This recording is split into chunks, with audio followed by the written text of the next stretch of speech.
ధర్మస్థలంపై CPI Narayana కీలక వ్యాఖ్యలు చేశారు. ధర్మస్థలం వంటి పుణ్యక్షేత్రంలో దారుణ ఘటనలు జరిగాయన్నారు. ట్రస్ట్ నిర్వాహకులే 500 మందిని చంపేశారని నారాయణ ఆరోపించారు. హత్యలను గత బీజేపీ ప్రభుత్వం దాచిపెట్టిందన్నారు. కాంగ్రెస్ అధికారంలోకి ఉండడంతోనే దారుణాలు బయటకొచ్చాయని తెలిపారు. సిట్ దర్యాప్తును వేగవంతం చేయాలని నారాయణ డిమాండ్ చేశారు. ధర్మస్థలను న్యాయస్థానం స్వాధీనం చేసుకోవాలన్నారు. ట్రస్టు సభ్యులను వెంటనే అరెస్టు చేయాలన్నారు నారాయణ.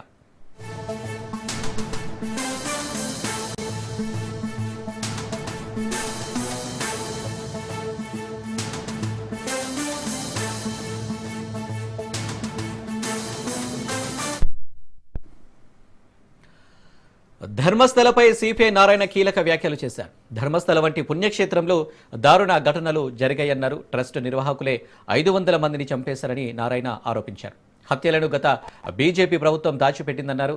కాంగ్రెస్ అధికారంలోకి ఉండడంతోనే దారుణాలు బయటకొచ్చాయని తెలిపారు. సిట్టు దర్యాప్తును వేగవంతం చేయాలని నారాయణ డిమాండ్ చేశారు. ధర్మస్థలను న్యాయస్థానం స్వాధీనం చేసుకోవాలన్నారు. ట్రస్ట్ సభ్యులను వెంటనే అరెస్టు చేయాలన్నారు నారాయణ. అది కూడా దాదాపు 60-70 ఏళ్ళుగా టీటీడీ బోర్డు నెంబర్ 1 బ్రహ్మాండంగా ఇంటెలిజెన్స్ బాగా వస్తున్నారు, ఆదాయం వస్తుంది, సౌకర్యాలు కూడా బాగానే చేస్తున్నారు. ఒకసారి ఎక్కువ కొంచెం ఇబ్బంది వస్తుంది కానీ ఉత్తరం పెట్టారు. అయితే నేను మధ్య కర్ణాటక వెళ్ళాను. కర్ణాటక ధర్మస్థలి అది ఒక పెద్ద ట్రస్ట్. అది కూడా దాదాపు 60-70 ఏళ్ళుగా ట్రస్ట్ ఉంది. ఒక కుటుంబం చేతిలో ఉంది ఆ ట్రస్ట్. వాళ్ళు కూడా సంవత్సరానికి 100 కోట్ల రూపాయలు ఆదాయం వస్తుంది, 10,000 కోట్ల రూపాయలు డిపాజిట్స్ ఉన్నాయి. అలాంటి ట్రస్ట్, ఆ ట్రస్టీకి చైర్మన్ ఉన్న అతన్ని బీజేపీ వాళ్ళు ఎంపీగా కూడా నామినేట్ చేయించారు రాజ్యసభలో. కానీ ఆ ట్రస్ట్లో 1980 నుంచి ఇప్పుడు దాకా చేస్తే 500 మంది అమ్మాయిల్ని రేప్ చేసి చంపేశారు. ఆడే పూర్తి చేశారు. ఒక స్కావెంజర్ బయట పెట్టాడు. అంతా కలిసి ఆందోళన చేస్తే అది కాంగ్రెస్ గవర్నమెంట్ కాబట్టి సిట్ వేసింది. అది బీజేపీ గవర్నమెంట్ చేసేది కాదు. సిట్ వేస్తే దాని అన్ని రకాలు బయటపడ్డాయి. ఆడ పోయి తవ్వుతుంటే గుడి లోపల, కాంపౌండ్ లోపల ఎముకలు మొత్తం పూరీలు ఎముకలు బయటపడుతున్నాయి. అదే శ్మశాన వాటిక లేకపోతే పవిత్ర దేవస్థానం.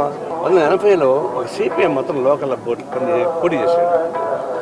ట్రస్ట్ బోర్డు సంబంధం లేకుండా లోకల్ బోర్డు పోటీ చేయడానికి వీల్లేదు. ఆ సిపిఎం మాత్రం నేను పోటీ చేయడానికి వీల్లేదు అన్నారు. అంటే అతను ఒప్పుకోలేదు, నేను పోటీ చేస్తాను. 5వ రోజు వాళ్ళ కూతురు 17 ఏళ్ళ వయసు కూతురు రేప్ చేసి చంపేశారు. అప్పుడు వరుస పెట్టి చూస్తుంటే ఆ ట్రస్ట్లో ఉన్నటువంటి అనేక దుర్మార్గులు, ట్రస్ట్ బోర్డు పేరు చెప్పారు, ఆ పెద్ద ఆయన మనవాళ్ళు, తమ్ముడు, కొడుకులు, వాళ్ళది ఇదే పని చేస్తున్నారు. వెంటనే ఎండోర్మెంట్ బోర్డు దాన్ని హ్యాండ్ ఓవర్ చేసుకోవాలి.